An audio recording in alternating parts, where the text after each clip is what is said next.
Hello everybody, welcome to another video. My name is Infiniti and today I am here to show you guys how I joined an Infiniti scarf. Now I think I did a tutorial forever ago on how to do an Infiniti scarf. I probably should update that. Gonna use this video as a reminder.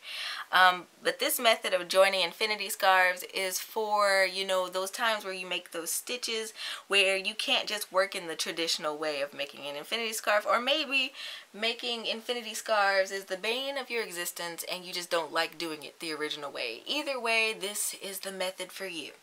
So if you want to know what stitch I used for this pattern, I used the feather stitch. I did a tutorial on it way back in the year 2020, and I will leave that video in my description box or at the end of this video. I'm not sure yet. If you want to know about the yarn that I used Lion Brand's Mandala Tweed Stripes. It is in the color Talisman.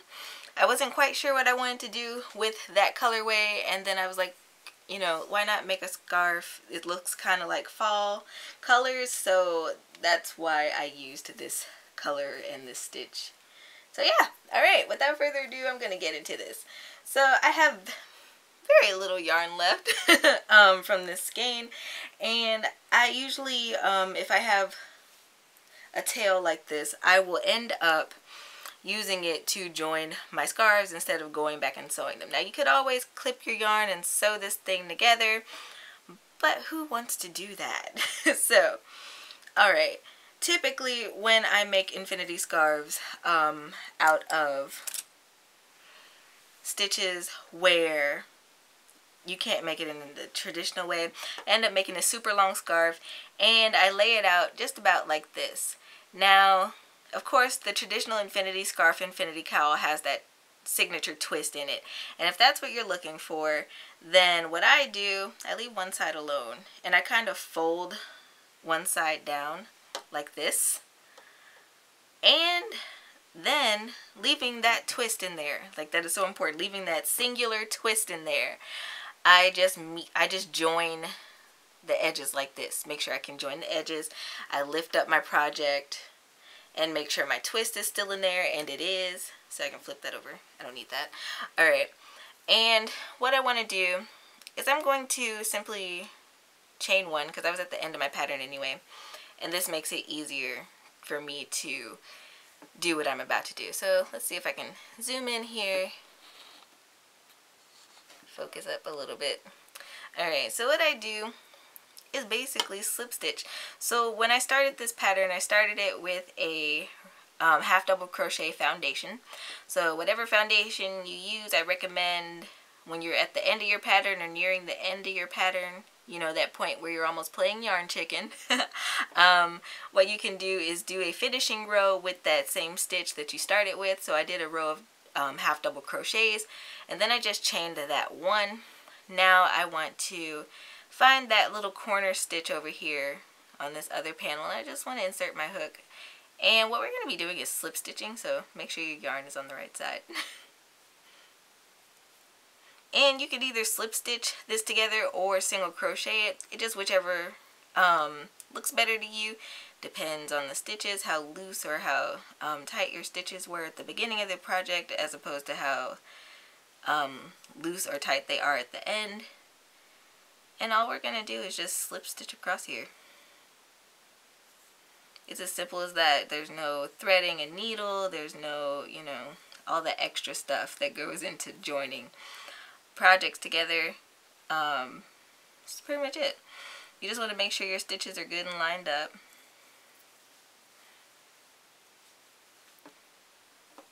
And you're just going to go about slip stitching across the entire width of your project. Now if you wanted to make an Infiniti cowl that didn't have the twist in it, you could have just as easily lined up these two sides and just started slip stitching them together, or single crocheting them together. Either way, it doesn't matter. I will say sometimes the single crochet method is a little better, like if you have tags to sew on, like the fabric labels like I do, sometimes the single crochet seam is a little bit better.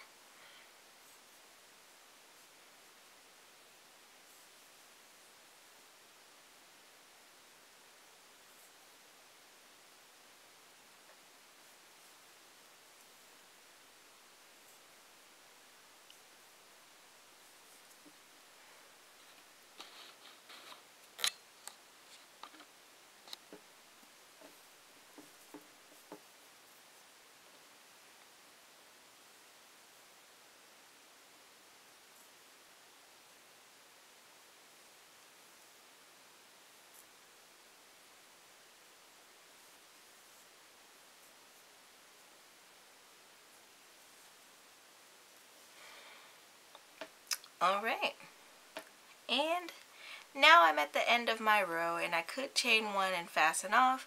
If you are one of those people that you absolutely loathe weaving in ends like I do, after you chain that one, you don't have to snip your yarn. If you have a long enough tail, you could still turn this bad boy around, and you could single crochet across here and weave in that end as you go along.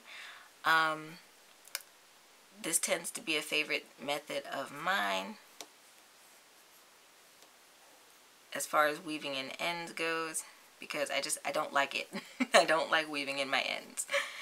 So you can do this and you still end up with that single crochet seam that I mentioned earlier in the video. Either way is entirely up to you, or you could snip your yarn and, you know, thread that needle and sew in your ends like a normal person. Totally up to you. I'm going to finish weaving in this end, and I will meet you guys back when I am done with it. Alright, and now that I've reached the end of this row, this is all the strand that I have hanging out of here, and I always have my handy fray check, which is a liquid stitch, so to speak, and I always put a little dab at the end there, and I can snip off that string and get it out of my way. And then for this tail, I can just chain one and fasten off. Might as well just snip this too. Alright, and then I am just left with one strand to sew in. Woohoo! And this is my finished product. Let me see if I can zoom out just a little bit. Or a lot, you know. Okay. I'll probably have a picture of this at the end because I like showing off my work, but this is now totally ready for me to sew my tag onto and list it over in my store.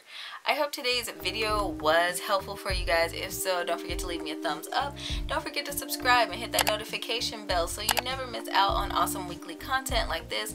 I usually post crochet stitch tutorials / technique tutorials on Sundays at 9:30 a.m. CST. So don't forget to join the club. Don't forget to check me out on other social media. I'm on pretty much everything except for Snapchat, so I have a little something out there for everybody.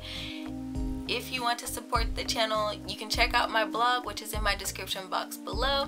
You can also check out my Teespring store and my Etsy shop, where I sell patterns and my handmade items. And until next time, guys, happy making.